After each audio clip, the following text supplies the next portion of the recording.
গ্রামের একটা মিলাদে।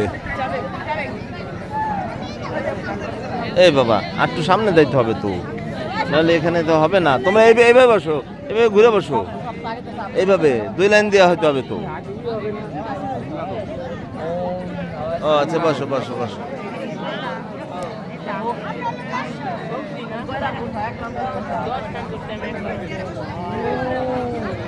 অনেক লোকের সমাগম।